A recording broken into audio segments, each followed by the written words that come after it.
Assalamualaikum dan selamat sejahtera. Saya Intan Syuhada Nur Hisham binti Abdullah yang bernombor matriks A19A0192.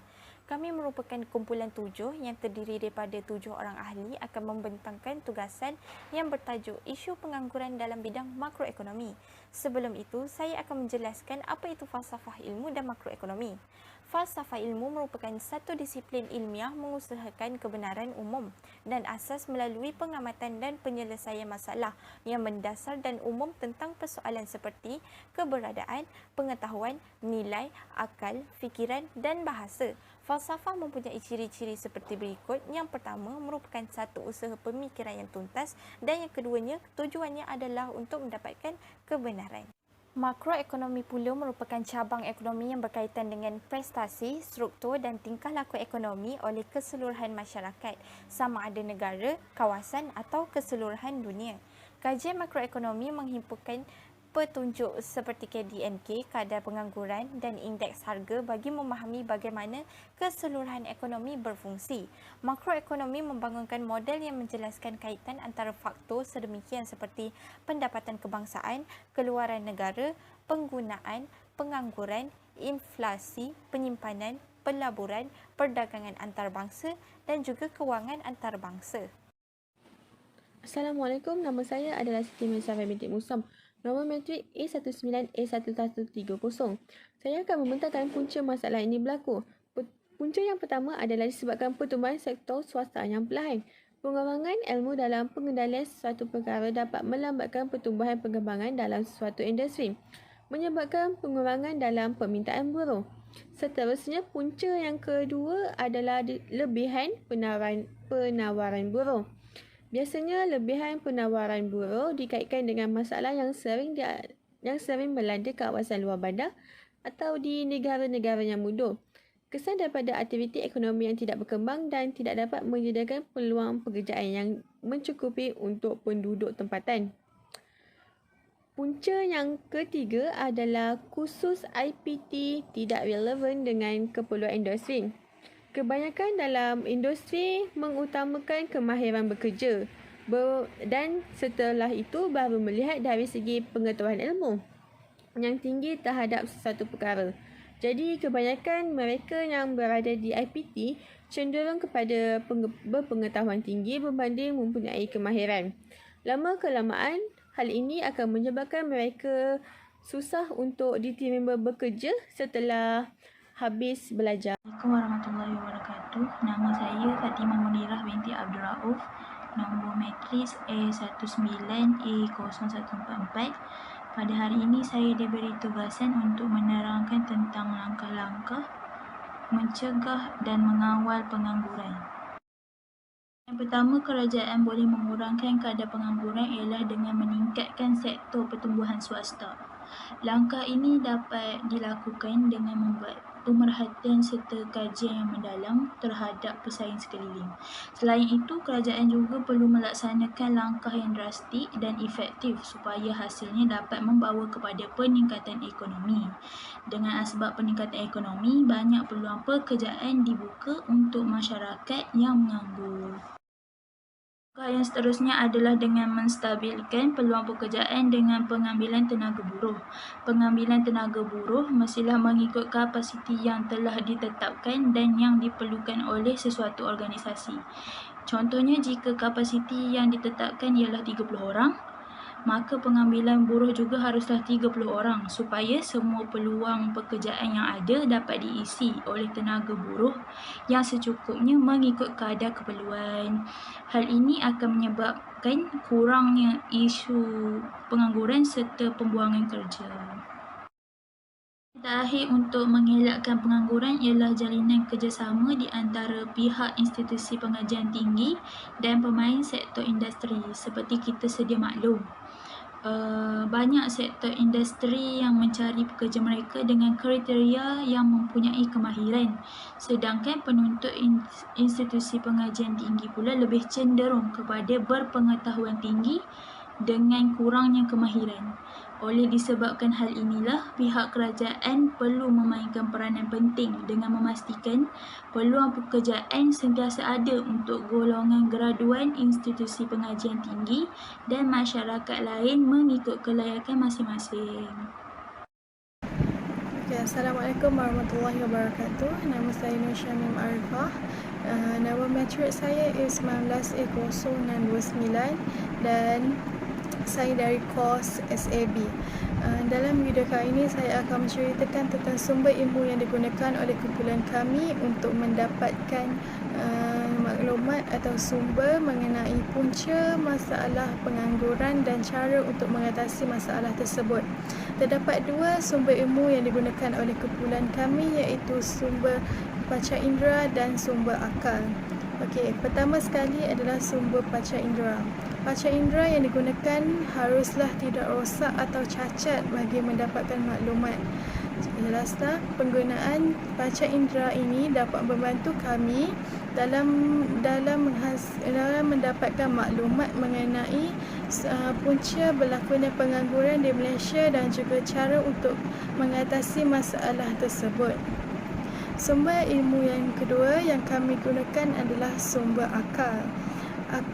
Sumber akal dapat dibahagikan kepada dua, iaitu ilmu daruri dan ilmu nazari. Penggunaan sumber ini dapat membantu kami dalam mendapatkan maklumat mengenai punca berlakunya pengangguran di Malaysia dan juga cara untuk mengatasi masalah tersebut. Assalamualaikum dan selamat sejahtera. Nama saya Fatin Suhaila binti Hasim, bernombor matrik A19A0152. Saya akan membahaskan soalan bagaimana kamu menilai kebolehpercayaan sumber-sumber tersebut dan apakah kaedah perolehan ilmu yang digunakan. Bagi sumber pertama iaitu panca indera. Panca indera yang sempurna, yang sihat, boleh digunakan sebagai sumber untuk menilai sesuatu perkara dengan betul dan teliti melalui penglihatan yang jelas dan nyata. Panca indera ini dapat melihat punca berlakunya masalah pengangguran yang dialami di negara Malaysia. Selain itu, melalui panca indera ini juga boleh mengenal pasti langkah untuk mengatasi masalah yang dialami di negara Malaysia. Akhir sekali, memiliki panca indera yang sempurna boleh menjadi sumber yang boleh dipercayai kerana dapat melihat dengan jelas dan nyata. Sumber yang kedua iaitu akal. Akal memainkan peranan dalam membina kekuatan diri. Akal dirujuk kepada intelek, aspek logik, aspek rasional yang boleh digunakan sebagai sumber untuk menilai kebolehpercayaan dalam kaedah perolehan ilmu. Akal terbahagi kepada dua, iaitu ilmu daruri dan ilmu nazari. Ilmu daruri merujuk kepada sesuatu hal tanpa memerlukan penelitian dan pembuktian, manakala ilmu nazari adalah sesuatu hal yang didahului oleh penelitian dan pembuktian dengan menggunakan bukti. Melalui gabungan dua-dua ilmu ini, kita dapat mencari sumber yang boleh mengatasi masalah pengangguran di Malaysia. Assalamualaikum, nama saya Nur Safa Atika binti Roslan dan nombor matrik saya adalah A19A0609. Dan pada hari ini saya akan membentangkan berdasarkan soalan 3, iaitu bagaimana kamu menilai kebolehpercayaan sumber-sumber tersebut dan kaedah pola ilmu yang digunakan berdasarkan isu pengangguran dalam makroekonomi. Bagi kaedah pola ilmu yang digunakan, terdapat dua jenis kaedah, iaitu dari segi aspek epistemologi. Epistemologi ini merupakan perbahasan tentang sumber dan kebenaran ilmu dan ianya menunjukkan bagaimana kita mendapatkan pengetahuan dan cara kerja, termasuklah dalam kaedah ilmu ataupun metod ilmu. Bagi kaedah yang kedua, kita boleh tengok daripada prinsip humanistik. Prinsip humanistik ini merupakan asas dalam bidang sains dan kemanusiaan. Ianya dikaitkan dengan penjelasan genetik ataupun historikal, di mana jawapan yang diberikan itu dikaitkan dengan masa lalu. Pada masa yang sama, dari segi isu pengangguran pula, dengan menggunakan kaedah-kaedah tersebut, kita dapat mengenal pasti punca berlakunya suatu masalah itu serta langkah yang kita boleh mengambil untuk mengatasi keadaan itu daripada berlaku. Pada masa yang sama, penjelasan ataupun logikal juga boleh dikaitkan, di mana ia mencari tujuan di sebalik suatu fenomena yang dikaji. Selain itu, isu pengangguran ni kita boleh tengok bahawa pengangguran ni sering berlaku setiap tahun dalam sebuah negara, dan pada tahun sebelum-sebelumnya juga ianya pernah berlaku, dan kesannya kita boleh tengok dan dipelajari. Serta pada masa yang sama, langkah juga boleh diguna bagi mengurangkan bilangan golongan yang menganggur. Dan Malaysia ni merupakan negara yang kaya dengan bahan mentah. Jika bahan mentah itu digunakan dengan semaksimum mungkin, maka pengangguran dalam sebuah negara itu dapat dikurangkan, dan dengan itu penduduk tidak perlu berhijrah ke negara-negara lain untuk mendapatkan pekerjaan, dan seterusnya membolehkan negara Malaysia ni menjadi sebuah negara yang maju. Itu sahaja daripada saya. Sekian, terima kasih. Assalamualaikum dan selamat sejahtera. Nama saya Ahmad Rashdan Mirazali, nombor matrik A19A0017. Saya akan menguraikan mengenai apakah justifikasi dan rasional mengapa sumber dan kaedah tersebut digunakan. Jika sesuatu ilmu tidak dapat dicapai, itu adalah disebabkan kelemahan sama ada sifat manusia atau pada sifat benda itu sendiri. Apabila kelemahan ini dapat diatasi, ilmu akan dapat diperolehi melalui sumber yang diiktiraf oleh setiap aliran. Dengan akal, manusia mampu meneroka ilmu-ilmu baharu, begitu juga dengan panca indera.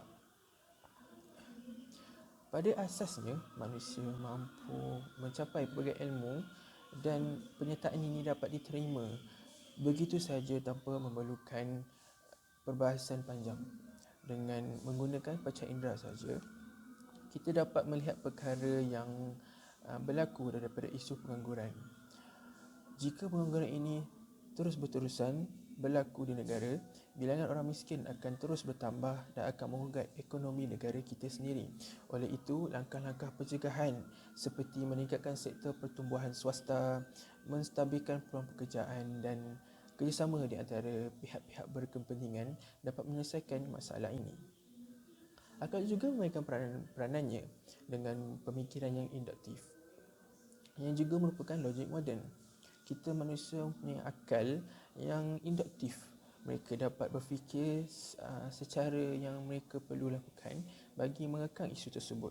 Justru benarlah sumber dan kaedah yang dipilih kerana ianya boleh menyumbang kepada kemajuan negara kita. Sekian, terima kasih.